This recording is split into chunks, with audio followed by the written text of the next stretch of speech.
ಈ ದಿನ ಹರಿಹರ ತಾಲೂಕು ಆಡಳಿತ ಕಚೇರಿಯಲ್ಲಿ ಶ್ರೀ ಸಂತ ಕವಿ ಸರ್ವಜ್ಞರವರ ಜಯಂತ್ಯೋತ್ಸವ ಕಾರ್ಯಕ್ರಮವನ್ನು ಆಯೋಜಿಸಲಾಗಿತ್ತು.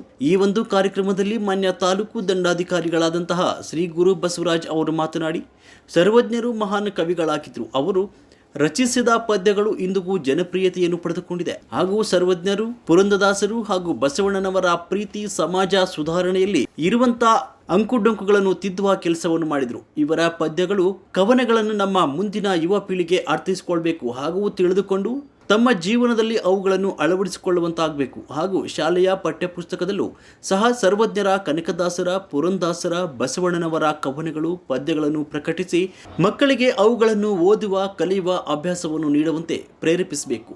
ಮುಂದಿನ ಪೀಳಿಗೆಯ ಯುವಕರು ಇಂತಹ ಸರ್ವಶ್ರೇಷ್ಠ ಮಹನೀಯರ ಉತ್ತಮ ಗುಣಗಳನ್ನು ತಮ್ಮ ಜೀವನದಲ್ಲಿ ಅಳವಡಿಸಿಕೊಂಡು ಒಳ್ಳೆಯ ಸನ್ಮಾರ್ಗದಲ್ಲಿ ನಡೆಯುವಂತಾಗಬೇಕು ಅಂತ ಈ ಸಂದರ್ಭದಲ್ಲಿ ತಿಳಿಸಿದರು. ಹಾಗೂ ಹಲವು ಪದ್ಯಗಳನ್ನು ಸಹ ಚುಟುಕಾಗಿ ಈ ಸಂದರ್ಭದಲ್ಲಿ ನನ್ನಾಧಿಕಾರಿಗಳು ತಿಳಿಸಿ ಎಲ್ಲರ ಗಮನ ಸೆಳೆದರು. ಈ ಸಂದರ್ಭದಲ್ಲಿ THO Abdul Khadar, CDPO Purnima, BCM Asma Banu, ಪಶುಪಾಲನಾ ಇಲಾಖೆ ಡಾಕ್ಟರ್ ಸಿದ್ದಪ್ಪ, ಕೃಷಿ ಇಲಾಖೆ ನಾರನ್ ಗೌಡ, JJM ಗಿರೀಶ್ ಹಾಗೂ ತಾಲೂಕು ಆಡಳಿತ ಇಲಾಖೆಯ ಸಿಬ್ಬಂದಿಯವರು ಉಪಸ್ಥಿತರಿದ್ದರು. ಹಾಗೂ ಕುಂಬಾರ ಸಮಾಜದ ಅಧ್ಯಕ್ಷ ಚಂದ್ರಶೇಖರ್, ವೀರೇಶ್, ಮಲ್ಲಿಕಾರ್ಜುನ್, ಮಲ್ಲೇಶ್, ಗಿರೀಶ್, ಶಂಕರಪ್ಪ, ವೀರೇಶ್, ಮಲ್ಲಿಕಾರ್ಜುನ್ T ಹಾಗೂ ಸಮಾಜದ ಇನ್ನಿತರು ಮುಖಂಡರು ಉಪಸ್ಥಿತರಿದ್ದರು. ವರದಿ L Tippesh, Karnataka power news 1, Harihara.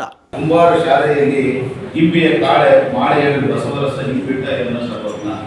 ಅಂದರೆ ಇಂಬಿಯ ಕಾಳೆ ಅಂದರೆ ಚಂದ್ರನ ಮೊಗದಂತಿರುವ ಮಾಳೆ ಗರ್ಭದಲ್ಲಿ ಬಸವರಸ ಮತ್ತು ಮಾಳೆಯ ಗರ್ಭದಲ್ಲಿ ಜನಿಸಿದಾತ ಅಂತಂದೇಳಿ ಆತ ಒಂದು ವಚನದಲ್ಲಿ ಹೇಳ್ತಾನೆ.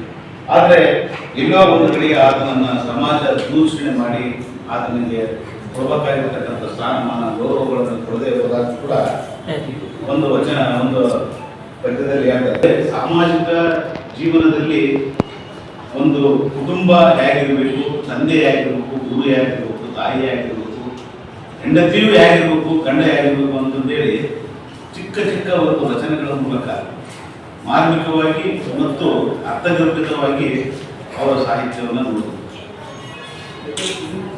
ತಂದೆ ತಾಯಿ ಯಾರೇ ಏನಿಲ್ಲ, ಆತನ ಕೊಡುಗೆ ಏನು ಅನ್ನೋದನ್ನ ನಾವು ಸ್ಮರಿಸಬೇಕಾಗುತ್ತೆ. ಅನ್ನವನ್ನು ಇಕ್ಕುವುದು, ನನ್ನಿಯನ್ನು ಮುಗಿಯುವುದು, ತನ್ನಂತೆ ಪರರ ಬಗೆದೊಡೆ ಕೈಲಾಸ ಜುನ್ನಾಣ ಮತ್ತು ಸರ್ವಜ್ಞ. ನಮಗೆ ಇವತ್ತು ಬಸವಣ್ಣನಿಗೆ ಹೇಳ್ತಾರೆ ಕಾಯಕವೇ ಕೈಲಾಸ ಅಂತಂದು ಹೇಳ್ತಾರೆ. ಸರ್ವಜ್ಞನು ಕೂಡ ಅನ್ನನೇ ದೇವರು ಅಂತಂದು ಹೇಳ್ತಾರೆ. ಆಮೇಲೆ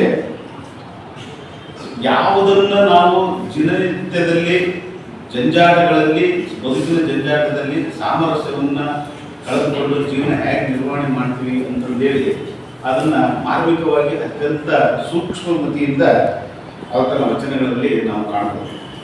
ಕೊಟ್ಟಿದ್ದು ತನಗೆ ಬಚ್ಚಿಟ್ಟಿದ್ದು ಪರರಿಗೆ, ಕೊಟ್ಟು ಕೆಟ್ಟಿದ್ದನ ಬೇಡ ಮುಂದೆ ಕಟ್ಟಿಟ್ಟ ಬುತ್ತಿ ನಿನಗೂ ಅಂತ ಹೇಳಿ ಒಂದ್ ಕಡೆ ಹೇಳ್ತದೆ. ಅಂದ್ರೆ ನಾವು ಇವತ್ತು ದಾನ ಧರ್ಮ ಮಾಡ್ತೀವಿ, ಆದ್ರೆ ಯಾವುದೋ ಒತ್ತಾಸಕ್ಕೆ ದಾನ ಮಾಡಿದಾಗ ಸಹಿಸ್ಕೊಳ್ಳೋಣ, ನಮಗೆ ಈ ತರ ಆಯ್ತು, ಆ ತರ ಕೊಟ್ಟೆ, ಈ ತರ ಕೊಟ್ಟೆ, ಆದ್ರೆ ಮುಂದೆ ಅದು ಕೂಡ ನಿನಗೆ ಕಟ್ಟಿಟ್ಟ ಬುದ್ಧಿ ಅಂತಾನೆ. ಅಂದ್ರೆ ಕೊಟ್ಟಿದ್ದನ್ನು ನಿನಗೆ ಮುಂದೆ ದೇವರು ಎಂದಾದರೂ ತನ್ನ ಬೇರೆ ರೂಪದಲ್ಲಾದರೂ ಕೊಡ್ತಾನೆ. ಅದನ್ನ ನಾವು ಸೂಕ್ಷ್ಮವಾಗಿ ಅವಲೋಕನ ಮಾಡಿದಾಗ ಕರ್ಮ ರಿಟರ್ನ್ಸ್ ಇರ್ತೀವಿ.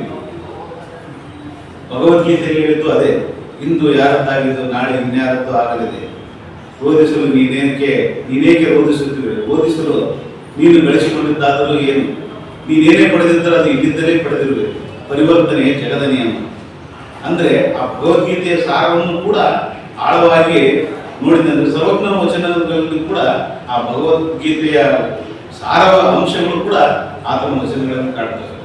ಹಾಗಾಗಿ ಸರ್ವಜ್ಞ ಅಂದ್ರೆ ಎಲ್ಲರೂ ಹೇಳ್ತಾರೆ ನೀನು ದೊಡ್ಡ ಸರ್ವಜ್ಞ ಇದೆ ಅಂತಂದು ಹೇಳ್ತಾರೆ.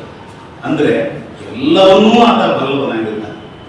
ಪ್ರಪಂಚದ ಉದ್ದಗಲಕ್ಕೂ ಓಡಾಡ್ತಾ ಆತನ ನೋಡಿ, ಆತ ಒಂದು ಲಂಗೋಟಿ, ಕೊರಳಲ್ಲಿ ಒಂದು ಲಿಂಗು, ಕೈಯಲ್ಲಿ ಭಿಕ್ಷಾ ಪಾತ್ರೆ, ಅವರ ಜೀವನದ ಯಾವ ರೀತಿ ಇತ್ತು ಅದನ್ನೇ ಆತ ತನ್ನ ವಚನಗಳ ಮೂಲಕ ಸಾಹಿತ್ಯವನ್ನು ರಚನೆ ಮಾಡೋದ್ರ ಮೂಲಕ ತನ್ನ ಜೀವಮಾನವಿಡೀ ಅದಕ್ಕಾಗಿ ಮುಖವಾಗಿದ್ದ. ಜಾತಿಹೀನನ ಮನೆ ಜ್ಯೋತಿ ತಾಹೀನವೇ, ಜಾತಿ ವಿಜಯಕೇನ ಬೇಡ, ದೇವರಲ್ಲಿದ್ದಾಗಲೇ ಜಾತ ಸರ್ವಜ್ಞ. ಮತ್ತೆ ಕನಕದಾಸರು ಕೂಡ ಅದನ್ನೇ ಹೇಳಿದ್ದಲ್ಲ, ಕುಲ ಕುಲವೆಂದು ಬಡದಾಡಿದ ನೆಲೆ ಏನಾದರೂ ಬಂದಿರ.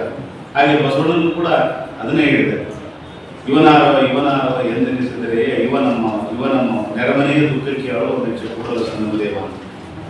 ಹೀಗೆ ಪ್ರತಿಯೊಬ್ಬ ಶರಣರು ಎಲ್ಲರೂ ತಮ್ಮ ಈ ಒಂದು ಸಾಮಾಜಿಕ ವ್ಯವಸ್ಥೆಯನ್ನ ಒಂದು ಸುಧಾರಣೆಗೋಸ್ಕರ ಅವರು ಸಾಹಿತ್ಯದ ರಚನೆ ಮಾಡಿದ್ರು. ಆದ್ರೆ ಇವತ್ತು ಇಲ್ಲಿ ನಾವು ಅದನ್ನ ಪಾಲನೆ ಮಾಡ್ತಾ ಇದ್ವಿ, ಯಾರು ಪಾಲನೆ ಮಾಡ್ತಾ ಇಲ್ಲ. ಸುಮ್ಮನೆ ಇವೆಲ್ಲ ಬರೀ ಭಾಷಣಕ್ಕೆ ಮಾತಾಡಕ್ಕೆ ಆಗಿಬಿಟ್ಟಿದೆ.